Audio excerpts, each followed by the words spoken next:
15/5/1972 Poes garden, Veda நிலையம், புதுமனை புகுவிழா, கிரக பிரவேசம், புலர்காலை பொழுது, நாதஸ்வர ஓசை.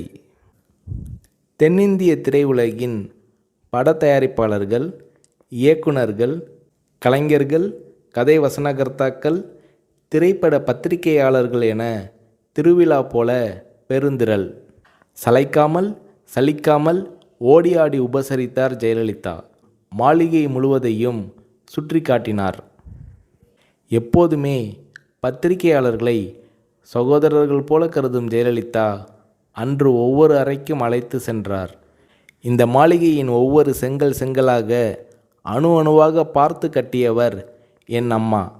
இப்போது அவர் இல்லை என்றபோது ஜெயலலிதாவின் இமை ஓரங்களில் கண்ணீர் முத்துக்கள். படிப்பு அறை.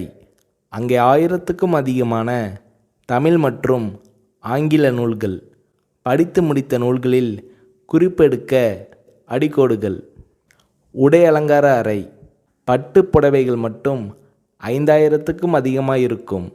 ஃபேஷன் புடவைகள் பல ஆயிரம். அலங்கார அறை. விதவிதமான ஒப்பனை பொருட்கள். நகை அலங்கார அறை. ஷெல்ஃபுகளில் பெட்டி பெட்டியாக தங்க வைர நகைகள். பிரத்தியோகமாக ஒரு நகை குடத்தை திறந்து காட்டினார் ஜெயலலிதா. ஒரு பெட்டிக்குள்ளிருந்து சில நகைகளை கையில் எடுத்தார்.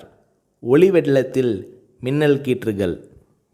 இவை மைசூர் மகாராஜா என் முன்னோருக்கு கொடுத்தவை என்றார் ஜெயலலிதா. வரவேற்பு அறை. வெற்றி படங்களின் கேடயங்களும் பதக்கங்களும், அப்பா அம்மா படங்களும், ஜெயலலிதாவின் குழந்தை பருவ நடன அரங்கேற்ற படங்களும் வரவேற்பு அறையை ஒட்டினாற்போல் மிதியடிகளுக்கென்றே சிறப்பு அமைப்பு. நூற்றுக்கணக்கான மிதியடிகள். வீட்டுக்கு வேதா நிலையம் என்று பெயர் வைத்திருக்கிறீர்களே என்று இளம் பத்திரிகையாளர் ஒருவர் கேட்டார். அதற்கு ஜெயலலிதா அவர்கள், அம்மா சந்தியாவுக்கு அவங்க அம்மா அப்பா வைத்த பெயர் வேதா என்றார் ஜெயலலிதா. சந்தியா என்பது சினிமாவில் நடிக்க தொடங்கிய போது சூட்டிக்கொண்ட பெயர் என்றார் ஜெயலலிதா.